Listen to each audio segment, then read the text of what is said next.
Hello प्यारे बच्चों, Lakshman classes में आपका स्वागत है। हम लोग पढ़ रहे हैं कक्षा की विज्ञान और आज हम पढ़ेंगे बेटा अम्लों के रासायनिक गुणधर्मों के बारे में, केमिकल प्रॉपर्टीज़ के बारे में आज हम पढ़ेंगे।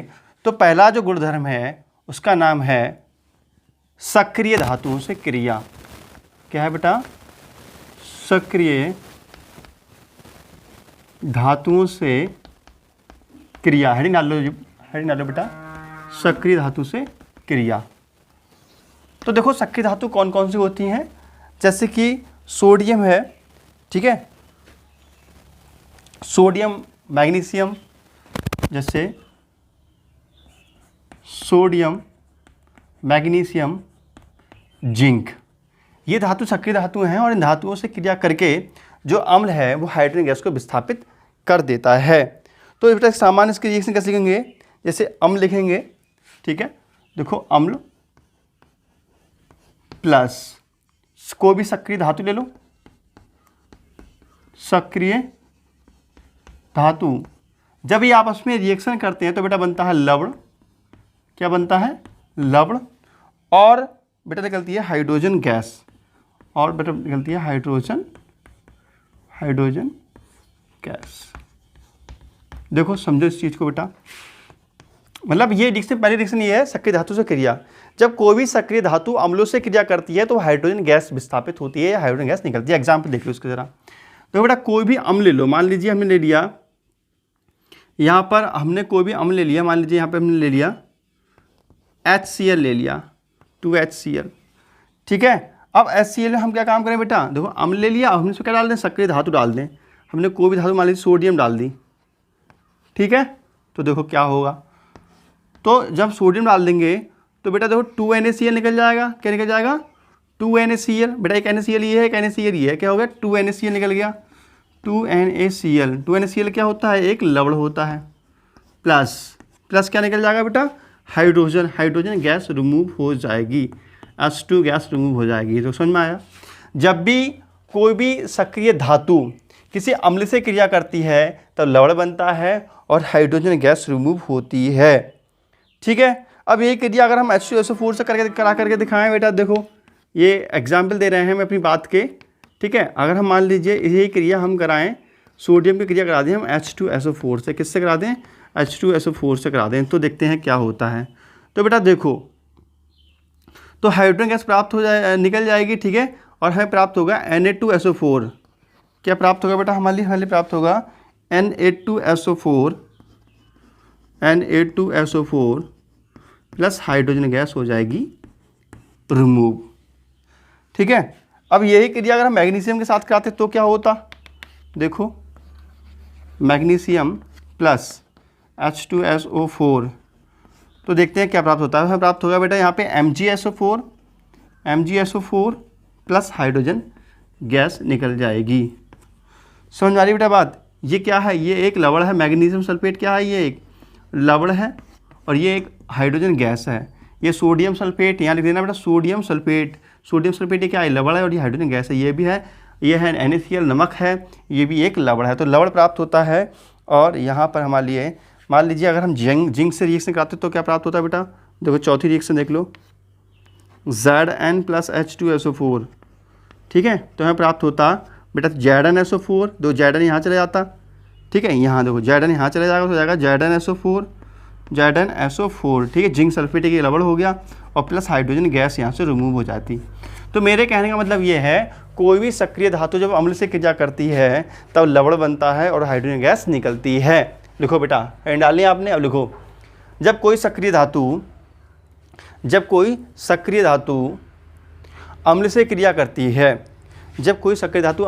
करती है, तब लवण बनता है और हाइड्रोजन गैस निकलती है। बेटा ये लिख लीजिए और बाकी का आप अब क्या काम करेंगे, ये लिख लीजिए ब्रैकेट बना करके ये चीज़ को, ठीक है। ये सामान्य रिएक्शन हो गई। उसके बाद इस बात के एग्जाम्पल जो हैं आप सभी ये एग्जाम्पल नोट कर लीजिए, स्क्रीनशॉट ले लीजिए और इसको लिख लीजिएगा, ठीक है बेटा। चलो अब हम बात करते हैं नेक्स्ट रिएक्शन की। तो बेटा नेक्स्ट जो रिएक्शन है वो है हमारी धातु कार्बोनेट तथा हाइड्रोजन कार्बोनेट की अम्ल के साथ अभिक्रिया। ठीक है बेटा, मैं बोल रहा हूँ, हेडिंग आप लिखें, धातु कार्बोनेट धातु कार्बोनेट, दूसरा हेडिंग है बेटा ये धातु कार्बोनेट तथा हाइड्रोजन कार्बोनेट की अम्ल के साथ अभिक्रिया। धातु कार्बोनेट तथा हाइड्रोजन कार्बोनेट की अम्ल के साथ अभिक्रिया। लिख गया बेटा आपका, ये हेडिंग हो गया आपका सेकंड, धातु कार्बोनेट या हाइड्रोजन कार्बोनेट की अम्ल के साथ अभिक्रिया। चाहो तो मैं ये लिख देता हूँ, अगर आपको लिखने में प्रॉब्लम हुई हो तो देख लो बेटा, मिला करके देख लो। धातु कार्बोनेट, धातु कार्बोनेट तथा हाइड्रोजन कार्बोनेट की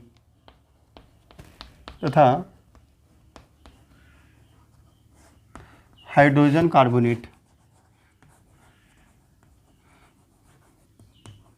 की अम्ल के साथ अभिक्रिया।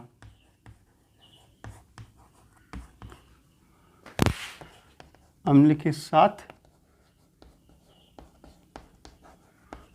अभिक्रिया बेटा ये हेडिंग है, ठीक है। कराते हैं जरा अभिक्रिया क्या प्राप्त होता है, अब हम देखेंगे। दो बेटा, कोई भी धातु कार्बोनेट है, इसका एग्जाम्पल से समझते हैं हम। जैसे मैं आपको बताऊं, देखो अगर इसका हम वैसे फॉर्मूला लिखना चाहें जनरल फॉर्मूला, तो कोई भी धातु कार्बोनेट ले लें। क्या? धातु कार्बोनेट, कोई भी धातु कार्बोनेट ले लें, ठीक है। धातु कार्बोनेट होता क्या है, पहले समझा दूँ इस बात को, ठीक है बेटा। देखो जैसे कि हम एग्जाम्पल ले लें, तो ये धातु कार्बोनेट है Na2CO3, बेटा ये हो गया धातु, जो है कार्बोनेट, धातु कार्बोनेट है। इसकी धातु कार्बोनेट की बेटा अम्ल के साथ अभिक्रिया करानी है, तो कोई भी अम्ल ले सकते हैं। मान लीजिए हम HCl ले रहे हैं, क्या ले रहे हैं, HCl ले रहे हैं। तो देखो हमें रिजल्ट क्या प्राप्त होता है। देखो यहाँ से Cl 2 हैं, देखो बेटा 2 Cl हो गए, 2 Cl तो 2 NaCl निकल जाएगा। क्या प्राप्त हो जाएगा, 2 NaCl पॉजिटिव टाइम्स 2 NaCl। और बेटा हमें प्राप्त हो जाएगा यहाँ से CO2 निकल जाएगी, बेटा यहाँ CO3 है तो CO2 निकल जाएगी, CO2 निकल जाएगी। प्लस बेटा 2 H बचे हैं, 1 O बचा और निकल जाएगा H2O। कहने का मतलब बेटा एक लवण बन गया और CO2 गैस बन गई और जल बन गया, 3 चीज़ प्राप्त हुई, ठीक है।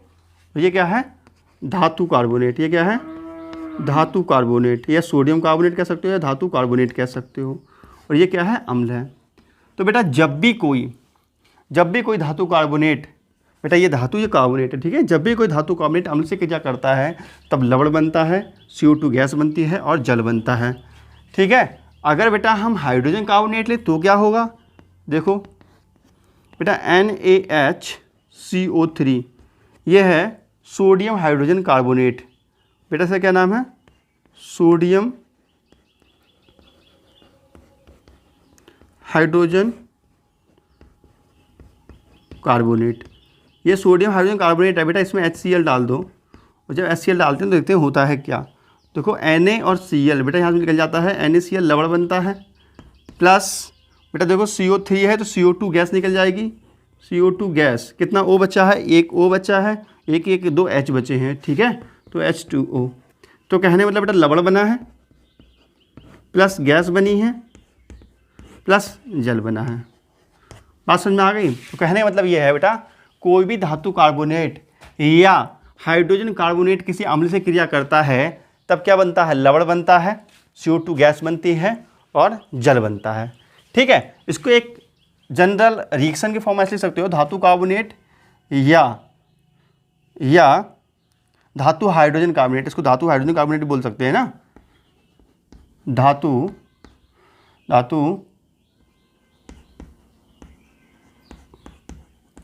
Hydrogen carbonate.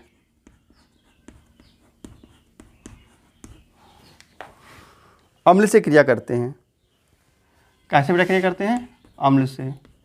जब अम्ल से क्रिया करते हैं तो क्या बनता है, तो बनता है बेटा लवण, तो बनता है लवण प्लस CO2 गैस प्लस जल। तुम चाहो तो इसको जनरल रिएक्शन फॉर्म में ऐसे लिख सकते हो, ठीक है। सबसे पहले डालेंगे धातु कार्बोनेट तथा धातु हाइड्रोजन कार्बोनेट, यहाँ धातु वाला है बेटा, तथा धातु हाइड्रोजन कार्बोनेट की अम्ल के साथ अभिक्रिया, ठीक है। अब इसमें लिखो, मैं बोला हूँ स्टेटमेंट लिखो बेटा, लिखो जब धातु कार्बोनेट या धातु हाइड्रोजन कार्बोनेट, जब धातु कार्बोनेट या धातु हाइड्रोजन कार्बोनेट अम्ल से क्रिया करते हैं, अम्ल से क्रिया करते हैं, तब लवण CO2 गैस और जल बनता है, तब लवण CO2 गैस और जल बनता है। ठीक है बेटा। उसके बाद क्या काम करेंगे, ब्रैकेट बनाएंगे, ये रिएक्शन नोट कर लेंगे, ये सामान्य रिएक्शन हो गई। उसके बाद ये इस बात के ये दो उदाहरण हो गए बेटा, ये दोनों उदाहरण आप नोट कर लेना। समझ में आ गया बेटा आपका?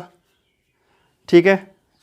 तो नेक्स्ट रिएक्शन बेटा बहुत बहुत इंपॉर्टेंट है जो हम कराने वाले हैं, ये नोट कर लो आप इतना। ठीक है। नेक्स्ट रिएक्शन बहुत बहुत इंपॉर्टेंट है जिसका नाम है उदासीनीकरण अभिक्रिया। उदासीनीकरण अभिक्रिया बताएंगे आपके लिए हम। तो बेटा हेडिंग डालेंगे अम्लों तथा क्षारों की अभिक्रिया, अम्लों तथा क्षारों की अभिक्रिया। हेडिंग डालेंगे अम्लों तथा क्षारों की अभिक्रिया। हेडिंग डालो अम्लों तथा क्षारों की अभिक्रिया। और ब्रैकेट में लिख लो बेटा, ब्रैकेट में लिख लो उदासीनीकरण अभिक्रिया। ब्रैकेट में क्या लिखोगे बेटा, उदासीनीकरण, उदासीनीकरण अभिक्रिया। ब्रैकेट लिख लीजिए बेटा उदासीनीकरण अभिक्रिया। तो देखो बेटा, जब भी कोई अम्ल होता है, जब भी कोई अम्ल होता है और इसमें जैसे ही कोई भी क्षारक मिलता है, ये क्या है, कोई भी क्षारक है और ये क्या है, अम्ल है। जब कोई भी अम्ल और क्षारक मिलते हैं तब देखो बनता क्या है, तब लवण बनता है बेटा। देखो NaCl निकल जाएगा, NaCl, तब इकट्ठा निकल जाएगा NaCl प्लस का H2O। ठीक है। सुनो बेटा, जब कोई अम्ल और क्षारक अभिक्रिया करते हैं तब लवण बनता है और जल बनता है। इस अभिक्रिया को उदासीनीकरण अभिक्रिया कहते हैं। उदासीनीकरण अभिक्रिया क्यों कहते हैं बेटा, ऐसा है देखो, जो अम्ल होता है ना, ये अम्लीय प्रकृति का होता है, खट्टा खट्टा होता है। क्षारक कड़वे होते हैं। अम्ल को खाओगे तो खट्टा खट्टा लगेगा, क्षारक को खाओगे कड़वा कड़वा लगेगा। लेकिन नमक को खाओगे तो ये ना कड़वा होगा और ना खट्टा होगा, अर्थात अम्लीयता के और क्षारकता के दोनों गुण नष्ट हो जाते हैं। तब उस कंडीशन को हम कहते हैं उदासीनीकरण। ठीक है। जब अम्ल और क्षारक मिलते हैं तो ना अम्ल रहता है ना क्षारक, क्या बन जाता है, लवण बन जाता है। तब इस क्रिया कहते हैं उदासीनीकरण अभिक्रिया। तो बेटा ये रिएक्शन आप नोट कर लीजिए। ठीक है। यह स्टेटमेंट नहीं बोला हो तो सुन लीजिए। देखो, जब अम्ल और क्षारक अभिक्रिया करते हैं तब लवण और जल बनता है।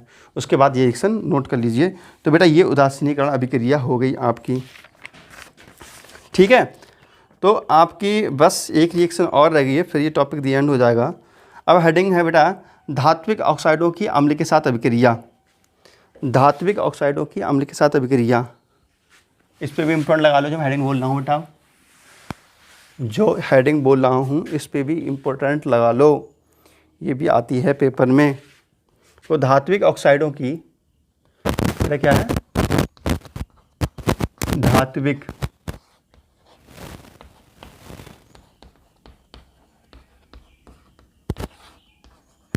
धात्विक ऑक्साइडों की अम्ल के साथ अभिक्रिया।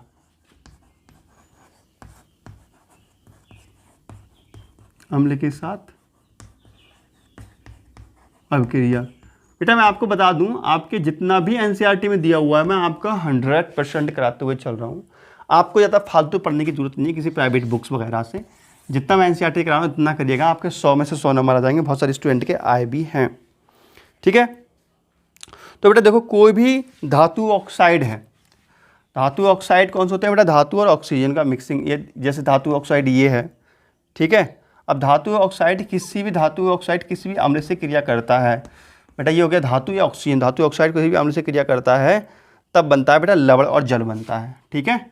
तो ये देखो यहाँ पे बन जाता है CuSO4 बेटा, इससे बन जाता है CuSO4। ठीक है। और यहाँ से पानी निकल जाता है बेटा, ये रखा पानी निकला, देखो ये निकला पानी H2O। ठीक है। ये क्या बन गया, लवण। अच्छा एक बात सुनो, जो धात्विक ऑक्साइड होते हैं वो कैसे होते हैं, अम्लीय प्रकृति के होते हैं, क्षारकीय प्रकृति के। मैं आपको समझा दूँ। देखो बेटा, जैसे SO2 है तो ये कैसा है, अधात्विक ऑक्साइड है। ये कैसा है, अधातु है। ये कैसा है, ये है अधात्विक ऑक्साइड। और अधात्विक से आ से अधात्विक होता है और आ से अम्ल भी तो होता है, आ से अम्ल होता है। मतलब जो अधात्विक ऑक्साइड होते हैं बेटा वो अम्लीय प्रकृति के होते हैं। अधात्विक ऑक्साइड कैसे होते हैं, अम्लीय प्रकृति के होते हैं। लेकिन धात्विक ऑक्साइड जो होते हैं वो बेटा क्षारकीय प्रकृति के होते हैं। कैसे होते हैं, क्षार की प्रकृति के होते हैं, ये क्षारीय प्रकृति के होते हैं। ये बात कहीं ना कहीं आप नोट करके लिख लो, लिख लो बेटा। अधात्विक ऑक्साइड कैसे होते हैं? अधात्विक ऑक्साइड जो होते हैं वो अम्लीय प्रकृति के होते हैं, और धात्विक ऑक्साइड कैसे होते हैं? धात्विक जो ऑक्साइड होते हैं बेटा वो क्षार की प्रकृति के होते हैं। तो ये धात्विक ऑक्साइडों की क्रिया कराना है, तो बेटा धात्विक ऑक्साइड की ये कैसा है?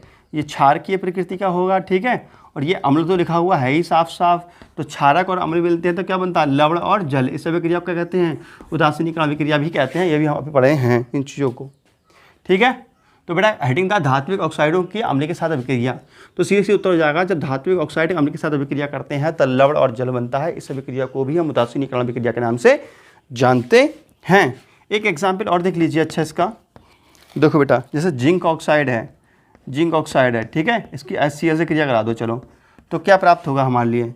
तो हमें प्राप्त होगा बेटा ZnCl2, धात्विक लवण कहते हैं इसको। ZnCl2 क्या है? ये धात्विक लवण है, ठीक है। और क्या प्राप्त होता है बेटा हमारे लिए? और वाटर मॉलिक्यूल्स प्राप्त होता है। समझ में आ गई बात? कहने का मतलब ये है बेटा, जब भी धात्विक ऑक्साइड अम्ल से क्रिया करता है तो लवण और जल बनता है, ठीक है। जब भी धात्विक ऑक्साइड किसी भी अम्ल से क्रिया करता है तब क्या बनता है बेटा? तब लवण बनता है और जल बनता है। ये मैंने एक सामान्य रिएक्शन लिख दी, ठीक है। तो हेडिंग डाल रखी होगी आप लोगों ने, धात्विक ऑक्साइडों की अम्ल के साथ अभिक्रिया। लिखो इसमें बेटा, लिखो जब धात्विक ऑक्साइड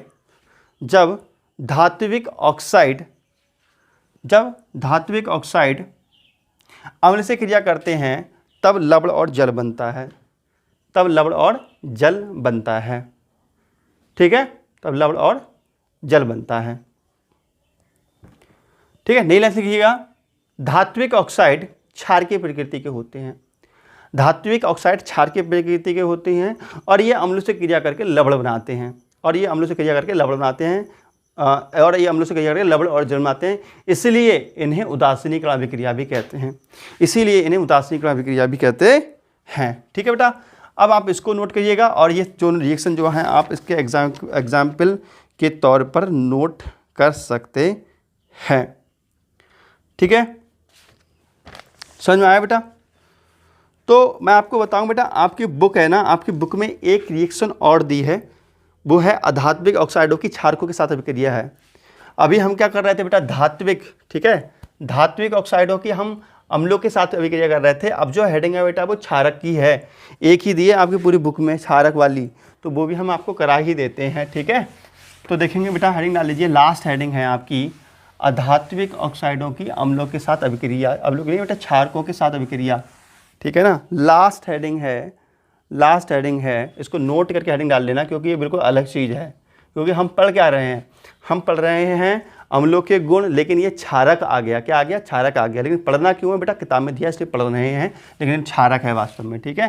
तो इसको नोट करके स्टार बना के लिख लेंगे, और यहाँ हम लिख लेंगे अधात्विक, आ लगा लेंगे, ठीक है। आ लगा लेंगे बेटा, क्या हो जाएगा? ये हो जाएगा अधात्विक, ठीक है। मैं इसी कलर से लिख देता हूँ, कहीं मन पड़े तुम सब गड़बड़ कर दो।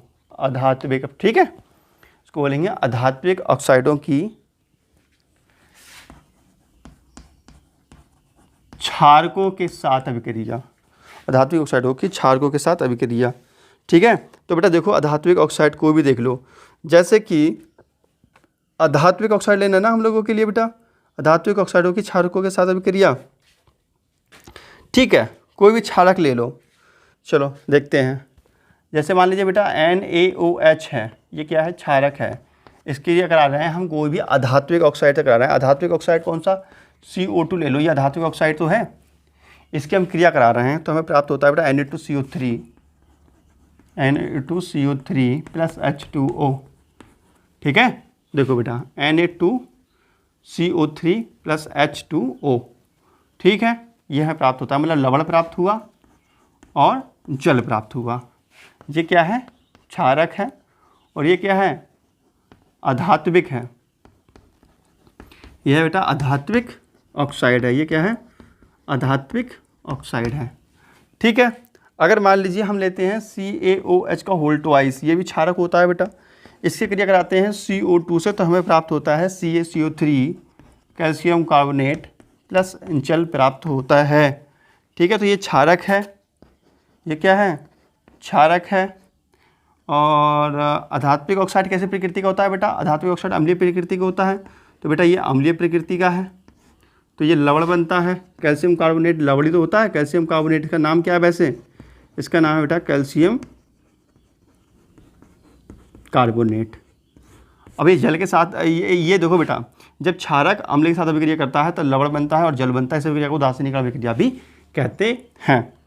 समझ में आया बेटा? कहने का मतलब ये है बेटा, अधात्विक जो ऑक्साइड होते हैं, अधात्विक ऑक्साइड जो अधात्विक ऑक्साइड होते हैं, अधात्विक ऑक्साइड जो होते हैं ये किसी बेटा, अधात्विक ऑक्साइड कैसा होता है, अधात्विक ऑक्साइड होता कैसा है, अम्लीय प्रकृति का होता है। कैसा होता है, अम्लीय प्रकृति का होता है। ये किसी भी क्षारक से अभिक्रिया करते हैं तब क्या बनाएंगे, लवण बनाएंगे और जल बनाते हैं। और क्या बनाते हैं बेटा, जल बनाते हैं। इस अभिक्रिया को कहते हैं उदासीन अभिक्रिया भी तो कहते हैं। तो ये एक सामान्य अभिक्रिया मैंने आपको लिख दी है। ठीक है, तो हेडिंग डाल रखी हुई है आपने, अधात्विक ऑक्साइडों के अम्लों के साथ अभिक्रिया। देखो, जब अधात्विक ऑक्साइड अम्लों के साथ अभिक्रिया करते हैं तब लवण बनता है और जल बनता है, तब लवण बनता है और जल बनता है। ठीक है, नई लाइन से लिखो।